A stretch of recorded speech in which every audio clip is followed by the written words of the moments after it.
Data चोरी के माध्यम से वो सारा हमारा डेटा मार्केटिंग कंपनियों के पास, क्रेडिट कार्ड कंपनियों के पास, लोन देने वाले, फ्लैट बेचने वाले लोगों तक नहीं पहुंचता। एक रिपोर्ट के मुताबिक 2019 में एसबीआई के 3 million customer account data leak हो गया और तमाम बैंकिंग हिस्ट्री लीक हो गई।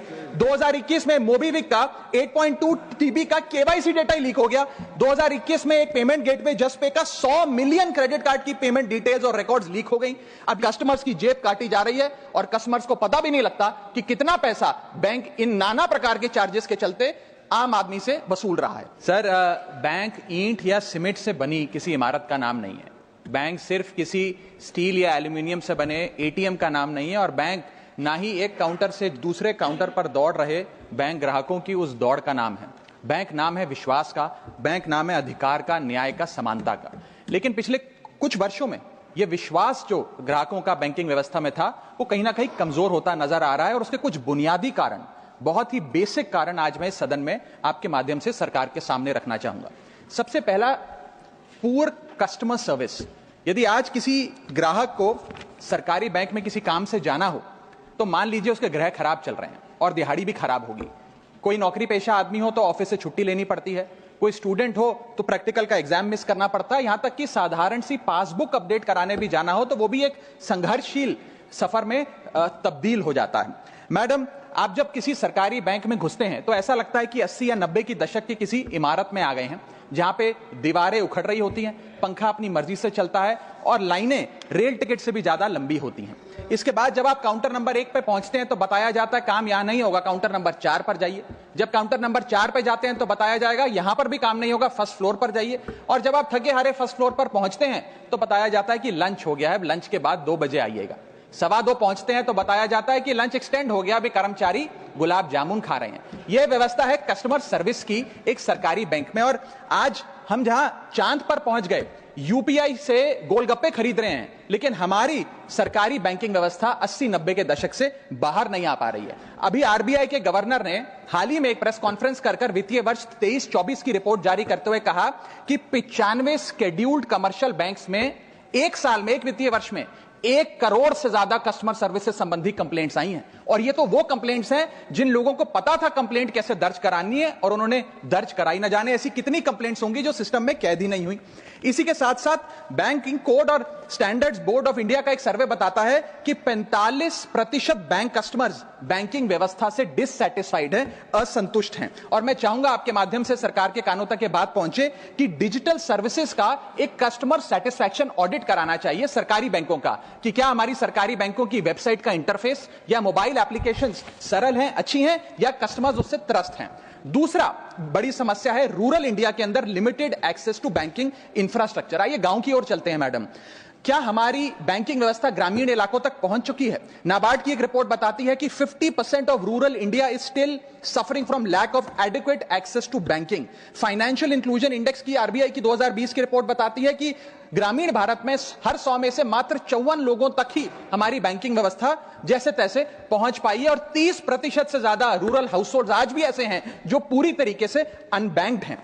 और मैम, बैंकिंग की ग्रामीण इलाकों में अगर बात करें तो बैंकिंग व्यवस्था ने ग्रामीण इलाकों के साथ सौतेला व्यवहार किया है। पहले तो बैंक की ब्रांच गांव के पास नहीं है। जब वो बूढ़ा आदमी भोला भटका बैंक की 5-10 किलोमीटर दूर ब्रांच तक पहुंचता है तो पता लगता है कि बिजली गुल है।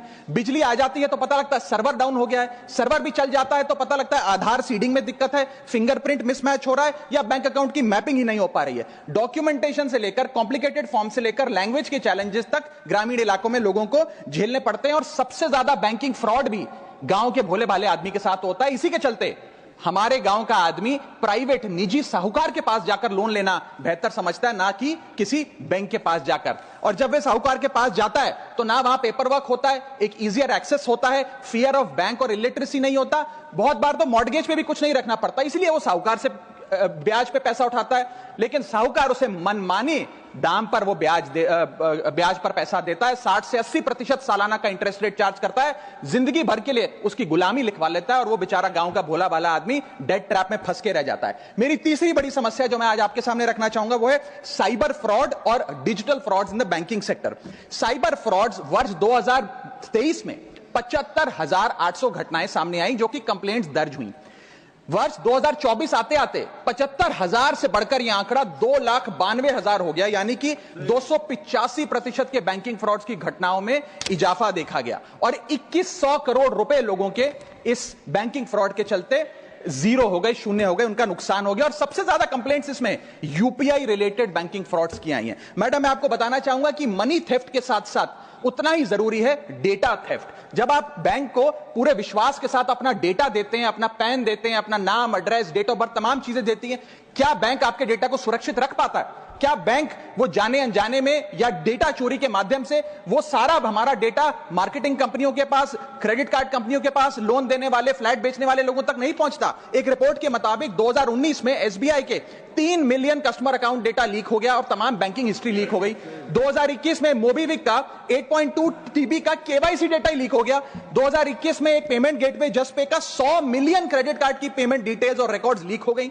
अब ये लीक है कि जाने अनजाने में डेटा शेयरिंग है, यह फैसला मैं आप तक छोड़ता हूं, लेकिन आपको इस डेटा लीक का भुगतान करना पड़ता है, आपको उसको भुगतना पड़ता है। और उसका सबसे छोटा सा उदाहरण है कि आए दिन आपको आपके बीवी, आपके माता पिता, आपके घर वाले फोन करके आपका हाल पूछे ना पूछे, मार्केटिंग कॉल्स वाले आपको रोज फोन करके कहेंगे कि आपका क्रेडिट कार्ड अप्रूव हो गया, आपका लोन अप्रूव हो गया, हमसे फ्लैट ले लीजिए, हमसे फलानी चीज ले लीजिए। इनके पास ये हमारा डेटा आता कहां से, एक बड़ा सवाल है। चौथी समस्या, हिडन चार्जेस और फीस। मैं चाहूंगा आपके माध्यम से ये नाना प्रकार के चार्जेस जो आज मैं सदन में लाया हूं, ये माननीय वित्त मंत्री जी तक पहुंचे, ताकि देश के आम आदमी की जो जेब बैंकिंग सिस्टम काट रहा है, उसे पता लगे, ग्राहक को भी और माननीय वित्त मंत्री जी को भी। पहला, मिनिमम बैलेंस पेनल्टी। यदि आप न्यूनतम बैलेंस नहीं रखते हैं तो 100 से 600 रुपए प्रति माह बैंक आपका काट लेता है।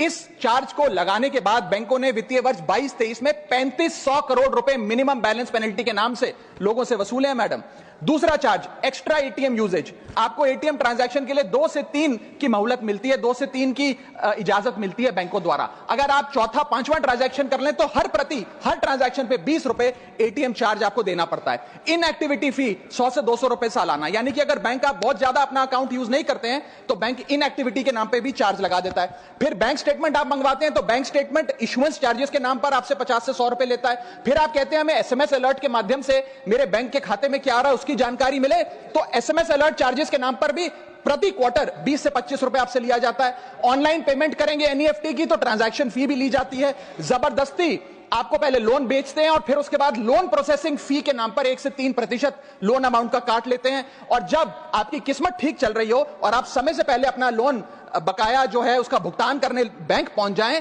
तो loan pre closure charges, early payment penalty के नाम पर भी बैंक आपसे पैसा वसूलता है। साधारण सा सिग्नेचर बदलवाना हो, नॉमिनी की डिटेल्स बदलवानी हो, उस चेंज पर भी 200 रुपए प्रति ट्रांजैक्शन के नाम पे बैंक आपसे पैसा वसूलता है। और डिमांड ड्राफ्ट पे ऑर्डर बनाने जाएं तो 100 से 200 रुपए प्रति डिमांड ड्राफ्ट आपसे पैसा वसूलता ही वसूलता है। यानी कि कस्टमर्स की जेब काटी जा रही है और कस्टमर्स को पता भी नहीं लगता कि कितना पैसा बैंक इन नाना प्रकार के चार्जेस के चलते आम आदमी से वसूल रहा है।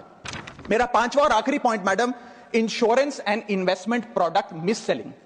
अपने क्वार्टरली या मंथली टारगेट्स पूरा करने के लिए बैंक के एग्जीक्यूटिव मिस सेलिंग करते हैं, गलत प्रोडक्ट लोगों को बेचते हैं। यह भी एक प्रकार का हनी ट्रैप है। मीठी मीठी बातें कर भोले भाले मासूम लोगों को ऐसे प्रोडक्ट्स बेच दिए जाते हैं जिनकी जरूरत उन्हें है ही नहीं। IRDAI, insurance regulatory development authority of India की एक रिपोर्ट बताती है कि 3.5 लाख सालाना कंप्लेंट्स में से 20% कंप्लेंट्स सिर्फ और सिर्फ मिस सेलिंग की, गलत प्रोडक्ट बेचने की उन्होंने दर्ज करी हैं। सेबी की एक रिपोर्ट बताती है कि 30% इन्वेस्टर मिसलीडिंग इंफॉर्मेशन का शिकार हैं। और म्यूचुअल फंड्स की मदर बॉडी, जिसे association of mutual fund of India कहते हैं, वो बताती है कि 23%, मैं खत्म कर रहा हूं मैडम, 23% इन्वेस्टर ऐसे हैं जिनके पास वो प्रोडक्ट्स हैं जो उनके रिस्क प्रोफाइल और फाइनेंशियल गोल से मेल ही नहीं खाते हैं। तो मैडम, मैं इन सारे जो समस्याएं बताई हैं उसके माध्यम से समाप्त कर रहा हूं। बस इतना ही कहना चाहूंगा कि ये बड़ी बुनियादी समस्याएं हैं जो आज इस देश का एक आम अकाउंट धारक, एक आम आदमी सफर कर रहा है। मैं चाहूंगा माननीय वित्त मंत्री जी इन बुनियादी सुविधाओं का, इन बुनियादी समस्याओं का समाधान दे। बहुत बहुत शुक्रिया।